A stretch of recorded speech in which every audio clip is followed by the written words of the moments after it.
away from elimination. CP3 has had a problem with turnovers with 18 in the finals, which leads all players. Slick Rick Bucher is back with us. But Sel, yes, is Chris Paul's legacy taking a hit in the finals? It shouldn't. I think it has, but it shouldn't. But look, in today's society, with social media driving the minds of so many people, people are more into something quick and fast and microwave mentality than diving deeper into the numbers. So I think it has taken a hit, unfortunately. Even though Chris Paul is putting up better numbers than he did in the regular season. Certainly more points per game, certainly better from the three-point line, more minutes played. But people are not going to look at that. And fewer turnovers per game in the postseason than the regular season. But the people are not going to look at that. They're going to look at just these finals and the hiccups they've seen from Chris Paul. And then they're going to contrast that versus what they saw in Game 1 and the closeout game against my Clippers. I remind you, people, that was not Chris Paul as a normal Chris Paul version. That was more than Chris Paul. So you guys got to do the proper calculation and understand who Chris Paul really is. Now let's talk about him in the finals versus him before the finals. More minutes played, more points per game, same assists, barely, a little uptick, but let's just say the same. Field goal percentage better, three-point percentage better. And y'all gonna say his legacy takes a hit? What did y'all think Chris Paul was? Was he the Laker version in the first round? Because that wasn't too much. I understand he was injured. Then you talk about the Denver series. Was it that? That was a little more than Chris Paul. Was it the Clippers series? A little up, a little down. But he closed out the right way.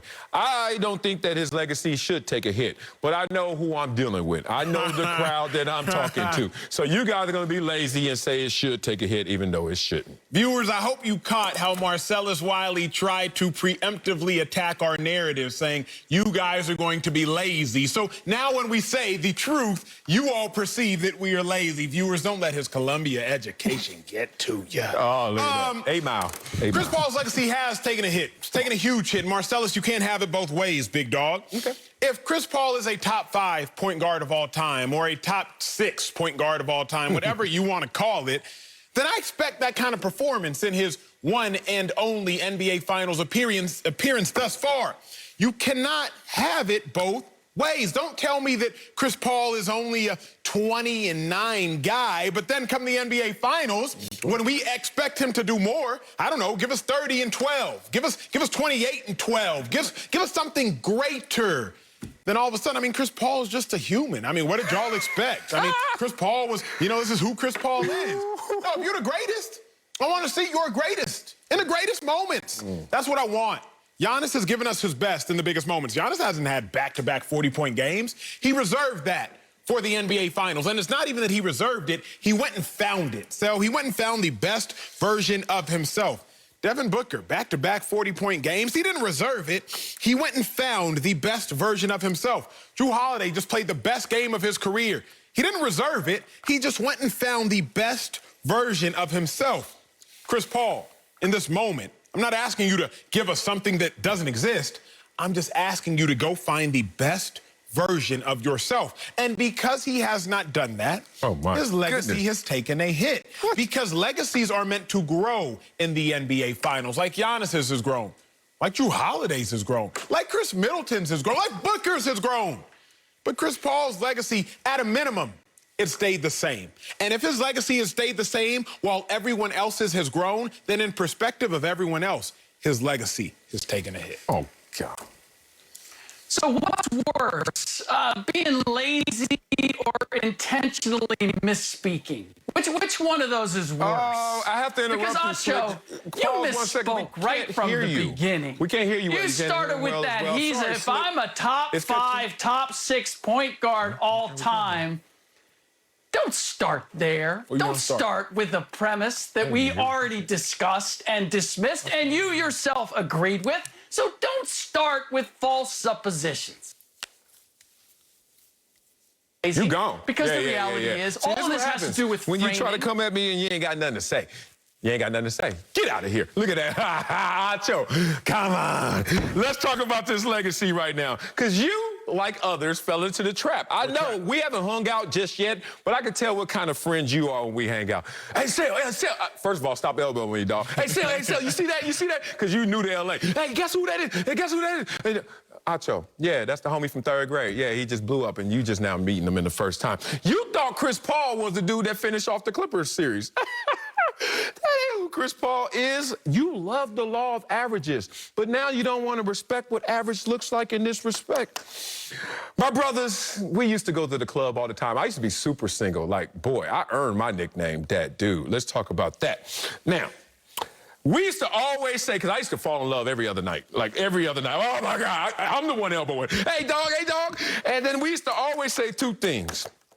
Holla on Wednesday. You know what holla on Wednesday means? Check your emotions on Wednesday, and let's make sure they look like who they look like the night you met them on Wednesday. So what your Wednesday look like? That's what we want to know. The average, not when you all dressed up, me to the nines, got on my full Gucci suit, my masterpiece on, 19 chains. I don't want that. I want your Wednesday when you're just chilling. I got to go to the store and get some grapes. Simple things in life. You want to measure the man on something extreme. Clippers closeout game.